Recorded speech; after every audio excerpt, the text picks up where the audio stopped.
इस रिपोर्ट की और डिटेल हम आपको बताएंगे, लेकिन इस वक्त दिल्ली के मुख्यमंत्री अरविंद केजरीवाल प्रेस कॉन्फ्रेंस कर रहे हैं। सुनिए। लोग जिनकी डेथ हुई है उनमें 82% लोग 50 साल से ज्यादा उम्र के थे। तो देखने में ये आ रहा है कि बुजुर्गों की मौत ज्यादा हो रही है। मैंने पहले भी कहा था और सभी सरकारें भी बार बार बोल रही है कि हमें अपने बुजुर्गों का खास तौर से ख्याल रखना है। सभी बुजुर्गों को भी अपना ख्याल रखना है। घर से बाहर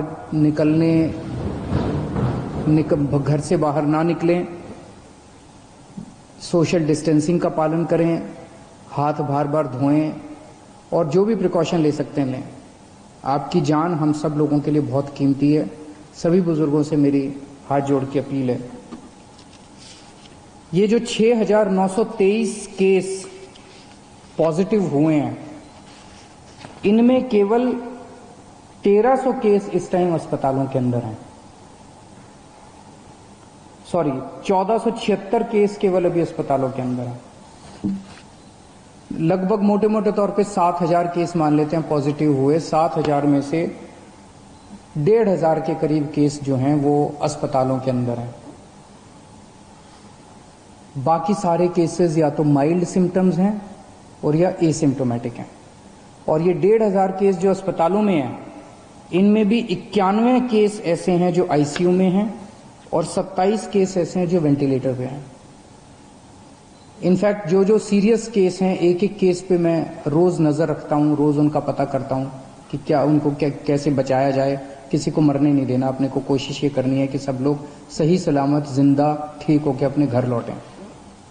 तो हम ये देख रहे हैं कि अधिकतर केस जो है वो माइल्ड या एसिम्टोमेटिक है। लगभग 75% के करीब केसेस एसिम्टोमेटिक या माइल्ड केसेस हैं।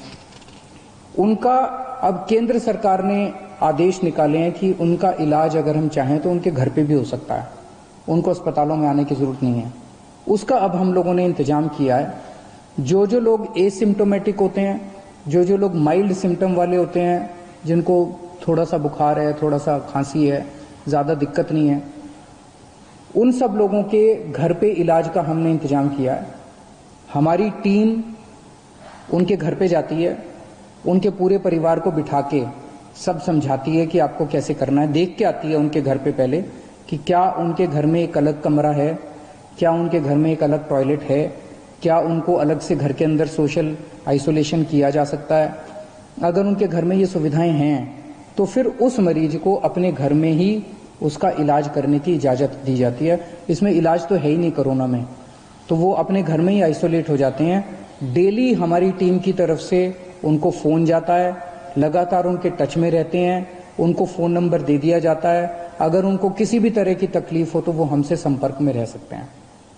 जिन लोगों के घर में ऐसे होम क्वारंटाइन करने के लिए अलग से कमरा नहीं है, उन लोगों के लिए फिर हम लोगों ने कुछ कोविड केयर सेंटर बनाए हैं, कोविड हेल्थ सेंटर बनाए हैं। वहां पे फिर उन लोगों को हम ले आते हैं, लेकिन और उन लोगों को वहां पे हम रखते हैं 13-14 दिन के लिए, जब तक वो नेगेटिव नहीं हो जाते। तो ऐसे कम लोग हैं जो कि सीरियस हैं और ऐसे बहुत कम लोग हैं जो कि जिनकी डेथ हो रही है। एम्बुलेंसेस की थोड़ी दिक्कत हो रही थी। मुझे ये बताया गया था कि कुछ लोगों को फोन करने के बाद एम्बुलेंस के लिए कुछ घंटे इंतजार करना पड़ रहा है। कल हम लोगों ने आदेश निकाल के, सरकारी एम्बुलेंस तो थी हमारे पास, हमने कई सारी प्राइवेट अस्पतालों की एम्बुलेंस भी सरकारी सेवा में रिक्विजिशन कर ली है। इसका मतलब ये नहीं है कि वो अपने अस्पतालों के लिए काम नहीं करेगी। जो एम्बुलेंस प्राइवेट में थी और जो एम्बुलेंस प्राइवेट अस्पतालों की थी वो वहां काम करती रहेंगी, लेकिन अगर उनको फोन जाता है और कोई ड्यूटी सरकारी दी जाती है तो उनको वो सरकारी ड्यूटी भी करनी पड़ेगी। ये आदेश निकाल दिए गए हैं। तो इससे मुझे उम्मीद है, अब कई एम्बुलेंस हो गई हैं, इससे मुझे उम्मीद है, कल काफी सारी प्राइवेट एम्बुलेंसेज रिक्विजिशन की गई हैं दिल्ली के अंदर। इससे मुझे उम्मीद है कि एम्बुलेंस की दिक्कत अब खत्म हो जानी चाहिए। हमारे बहुत सारे ये जो कोविड की लड़ाई है, ये लड़ाई हमारे डॉक्टर्स लड़ रहे हैं, हमारे नर्सेज लड़ रहे हैं, पुलिस के लोग लड़ रहे हैं, सिविल डिफेंस वॉलंटियर्स लड़ रहे हैं। हमारे बहुत सारे टीचर्स हैं जो लगे हुए हैं, हमारे बहुत सारे आंगनवाड़ी वाले, आशा वर्कर्स हैं, बहुत सारे लोग हैं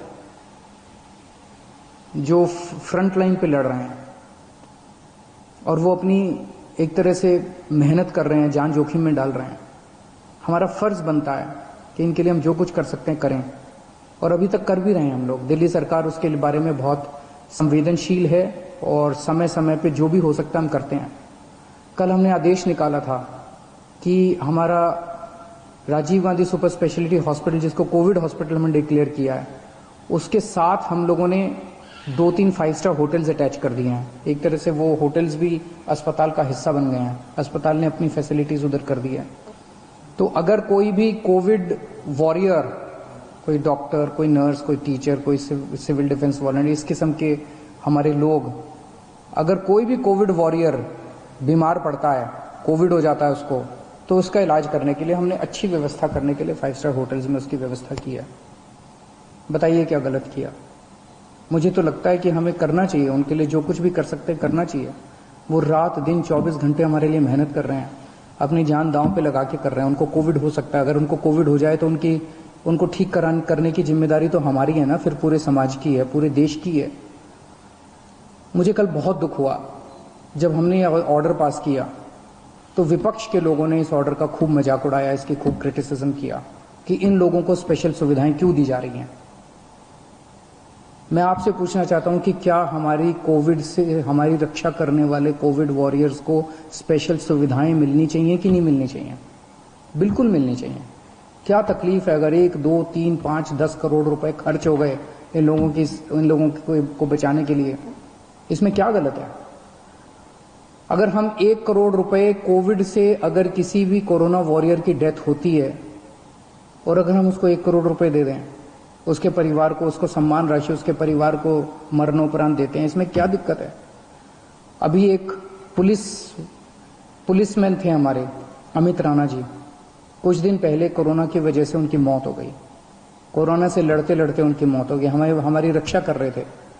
उनके परिवार के लिए मैंने 1 करोड़ रुपए की सम्मान राशि का ऐलान किया। इसमें विपक्ष को क्यों तकलीफ है? मेरा सबसे यही निवेदन है कि ये टाइम राजनीति करने का नहीं है। ये टाइम सबको मिलके कोरोना से बचने के लिए हम क्या कर सकते हैं, देश के लिए क्या कर सकते हैं, समाज के लिए क्या कर सकते हैं, लोगों के लिए क्या कर सकते हैं, ये समय ये सोचने का है।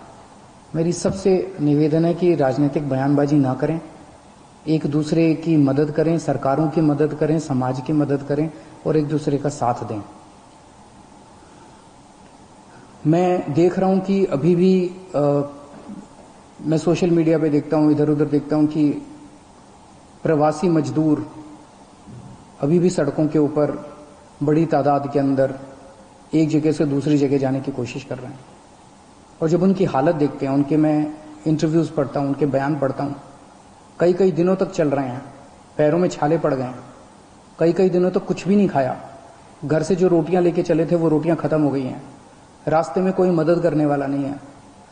कई लोगों ने अपने कंधे के ऊपर अपने बच्चों को बिठाया होता है। एक आदमी देखा जो अपनी बूढ़ी मां को अपने गोद में लेके पता नहीं कितने किलोमीटर चल चुका था। बहुत तकलीफ होती है। ऐसे लगता है जैसे पूरा का पूरा सिस्टम फेल हो गया। ऐसे लगता है कि हम सारी सरकारें जैसे फेल हो गई हैं। मेरी सब लोगों से निवेदन है, दिल्ली के रहने वाले सब लोगों से निवेदन है कि आपको बिल्कुल चिंता करने की जरूरत नहीं है। जो लोग दिल्ली में दूसरे राज्यों के ऐसे हैं जो फंसे हुए हैं और जो जाना चाहते हैं, हम उनका इंतजाम कर रहे हैं। अभी तक हमने आपके खाने और रहने का इंतजाम किया हुआ था। मेरी आपसे निवेदन है, पहला निवेदन तो यह, दिल्ली छोड़ के मत जाइए।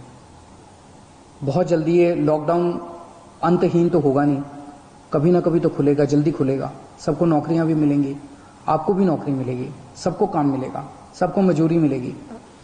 लेकिन अगर कोई फंसे हुए हैं और जाना ही चाहते हैं, हम आपके लिए ट्रेन का इंतजाम कर रहे हैं। एक ट्रेन मध्य प्रदेश जा चुकी है, एक ट्रेन हमने बिहार भेजी, अभी और ट्रेन का इंतजाम कर रहे हैं। केंद्र सरकार से भी बात कर रहे हैं, दूसरे राज्यों की सरकारों से भी बात कर रहे हैं। थोड़े दिन इंतजाम कीजिए, लेकिन घर से ऐसे पैदल मत निकलिए, ये आपके लिए सुरक्षित नहीं है। कुछ लोगों की ट्रेन से कुचल के मौत हो गई, कुछ लोगों की सड़क हादसे में मौत हो गई। और इतने इतने दिन पैदल चलना बिना खाए पिए ये भी सही नहीं है। हम आपकी जिम्मेदारी लेते हैं, प्लीज आप इस तरह से मत निकलिए। हम आपके लिए इंतजाम कर रहे हैं, हम हैं आपका ख्याल रखने के लिए, विश्वास कीजिए। धन्यवाद।